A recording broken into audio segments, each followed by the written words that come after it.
आपको बैरिस्टर अली जफर साहब की बात सुनाना चाहती हूँ, सुनिएगा, फिर मैं अपना सवाल आपसे करती हूँ। हमारा जो खत जाएगा IMF को, उसमें हम वाजे तौर पे ये कहेंगे कि अगर IMF ने कोई बातचीत करनी है तो पहले वो ये कंडीशन ये वाजे कर दे कि ये जो रिगिंग हुई है जितने हलकों में, उन हलकों के ऊपर ऑडिट हो, एक ऑडिट टीम बैठे, independent election commission of Pakistan नहीं, एक आज़ाद इंडिपेंडेंट ऑडिट टीम, जो कि अगर तो सुप्रीम कोर्ट ऑफ पाकिस्तान की सरबराही के तहत बनाई जाए तो बहुत अच्छा है। जी ज़ैन साहब, ये आपको नहीं लगता है बड़ा ये सीरियस किस्म का बयान है? आपके नामजद चेयरमैन है ये बैरिस्टर अली जफर, इस वक्त वो ये बात कर रहे हैं कि जी जो पाकिस्तान को मदद मिलती है, इमदाद मिलनी है IMF से, वो IMF उसको मशरूत करे कि अगर जी रिगिंग की एलिगेशंस वगैरह पे ऑडिट कराएं तो हम करेंगे आगे अब पाकिस्तान से बात। तो ये कौमी मफाद के खिलाफ नहीं हुई? मोना, पहली बात तो हमारे नामजद चेयरमैन बैरिस्टर गौहर है, बैरिस्टर अली जफर नहीं है।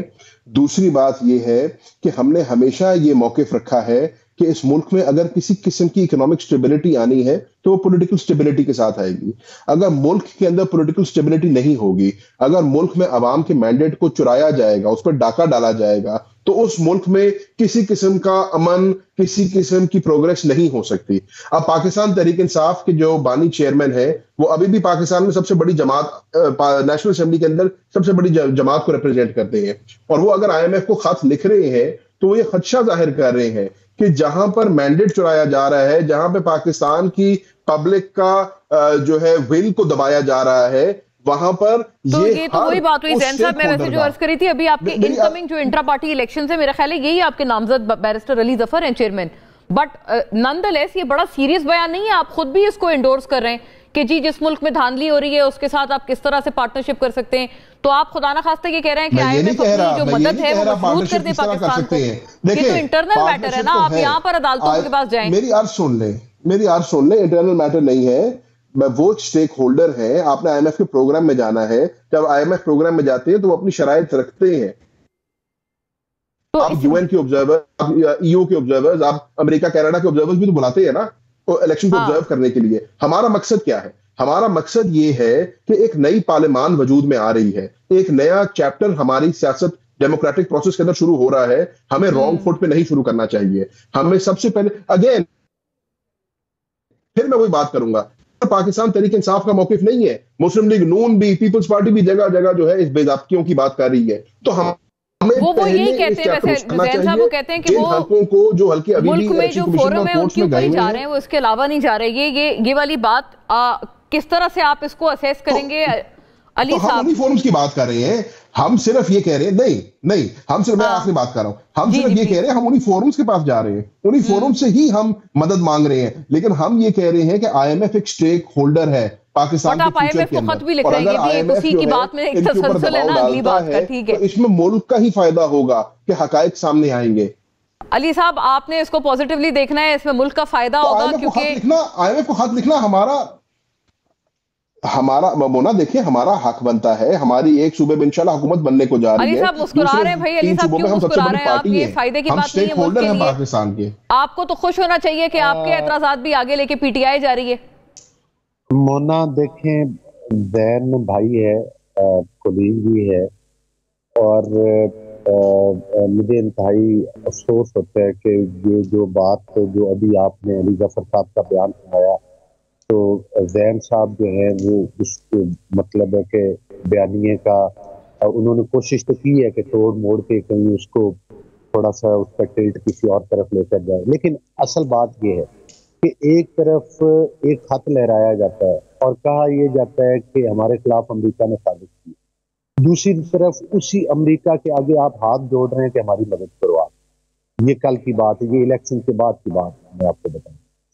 फिर खास तौर पर आपके इल्म में है कि अमेरिका के अंदर ऐसी फर्म हायर की गई हैं कि जो कि उधर मतलब है कि इन्होंने बहुत ज्यादा कैंपेन चलाई है, इलेक्शन के बाद भी कैंपेन चलाई। तो अच्छा, आप कहते हैं वहां से ताने बाने हैं पीटीआई तो ताने बाने देखे ना, ये जो तजाद है कि एक तरफ आप अमेरिका की साजिश बोलते हैं, दूसरी तरफ अमेरिका से माफिया मांगते हैं और उनको कहते हैं कि हमारी अब आके मदद भी करो। ये वो बातें जो ऑन रिकॉर्ड और आपके मीडिया के सामने हो रही है, तो मैं अपनी तरफ दिखा रहा हूँ। मेरी बात मुकम्मल होने दे प्लीज। मैंने जैन साहब की नहीं एक मिनट, जैन साहब मैंने आपकी बात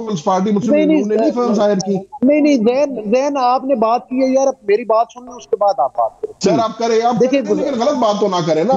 नहीं गलत बात अगर मैं कर रहा हूँ तो आप जो तो मोना बता देंगी, आप बता दीजिएगा। आ जाए सबकी बात बारी बारी आ जाए, फिर उसके बाद गलत सही का तो कर लेंगे फिर फैसला।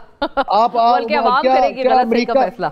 हाँ। क्या अमेरिका से हाथ जोड़ के आपकी पार्टी ने अभी मदद नहीं मांगी अभी इलेक्शन के बाद?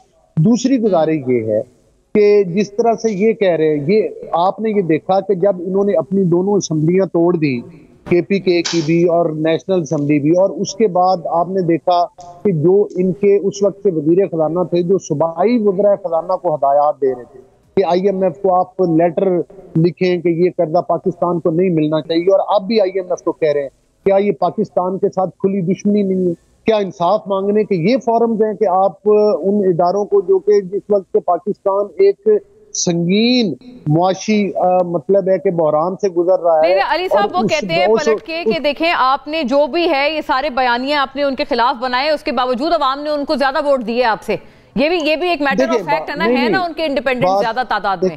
देखिए बात ये है कि इसका मतलब ये है कि अगर इनके बकौल जो केपीके में इलेक्शन हुआ है, जहां पर ये जीत गए हैं वहां पर धांधली नहीं है, जहां पर ये हार गए हैं वहां पर धांधली हुई है, तो मकसद ये है कि इस बयानिए का तुक कोई नहीं बनता आपके पास। अच्छा, इन्होंने पहले भी आपको याद है 35 पेंशन की भी बात की थी, और जुंगे से निकला क्या था कि वो उस वक्त के जो स्पीकर साहब थे अयाज सादिक साहब, आपको पता है कि वो उस हल्के पे और जुंगे से वो 4 से 3 सीटें निकली एंड पे कि जिन पे ये ज्यादा शोर डालते थे, और अयाज सादिक साहब का दोबारा इलेक्शन हुआ, वो जीत कर फिर उसी। अच्छा, कादिर साहब की तरफ मैं इस बड़े जरूरी मामले को लेके जाऊं, क्योंकि कादिर साहब आपने जो ये धांधली वगैरह का और PAPMLN के हक में ग्राउंड सेट हो गया है, आप माशाल्लाह हमेशा बेबाक गुफ्तगू करते हैं। आपने हमारे इस प्रोग्राम में ही आके कई दफा बताया कि किस तरह से नवाज शरीफ साहब की सहूलतकारी हो रही है, सब कुछ हो रहा है। तो अब आपको ये लगता है कि आप जिसके खिलाफ, मतलब जिन लोगों के हक में रिगिंग करके आपको हराया गया, सब कुछ हुआ और ग्राउंड सेट किया गया, आपको नहीं लगता है ये बहुत एक तजाद है आपकी लीडरशिप के साथ? जितना मर्जी आप उसको कह लें कि नहीं हम कौमी मफाद में कर रहे हैं, लेकिन बिलावल साहब ने तो शदीद तरीन तनकीद की है PMLN के हवाले से, और ये तक आया कि इनके साथ आगे नहीं चला जा सकता। तो आगे नहीं चल रहे ना, कहाँ चल रहे हैं? आप मुझे बात बताओ, इतना जोर लगा लिया है मुस्लिम लीग नून ने कि काबीना में हुकूमत में शामिल हो जाए। बिलावल साहब तो अपनी बात पे कायम में नहीं हुए। अब अगर आप ये कहे कि पाकिस्तान की कोई आईनी ओहदा हो, वहां भी आप कैंडिडेट ना खड़े हो, तो फिर तो ये तो दूसरी बात हो जाएगी। दूसरी बात ये कि जो आपने सवाल ज़ैन कुरैशी साहब से किए है, इससे पहले जो इनके 3 वजीर खजाना ने IMF को इनकार किए है और फिर बाद में कार्रवाई होते होते भी बच गया है, आप मुझे बताओ कि अभी दोबारा वो IMF से रब्ता करे? खुदा न खास्ता मेरे मुंह में खाक, अगर पाकिस्तान डिफॉल्ट कर जाता है तो क्या ये मुस्लिम लीग नून को नुकसान है, या पीपल्स पार्टी को नुकसान है, या पाकिस्तान को नुकसान है? इनको इतनी अकल नहीं है कि ये अपने मतलब के लिए ये कुछ भी कर सकते हैं। ये हदारों पे चढ़ाई करते हैं, ये अदालतों पे चढ़ाई करते हैं, ये शोहदा के मुजस्मों पे चढ़ाई करते हैं, और अब वो रियासत पे चढ़ाई करते हैं। तो ये मैं ये कहूंगा, ये कुछ भी नहीं करेंगे, ये इसी तनख्वाह पे काम करेंगे, कौमी असम्बली में आएंगे, शोर शराबा करेंगे, बायकाट करेंगे और इसी तरह इसी तनख्वाह में काम करेंगे।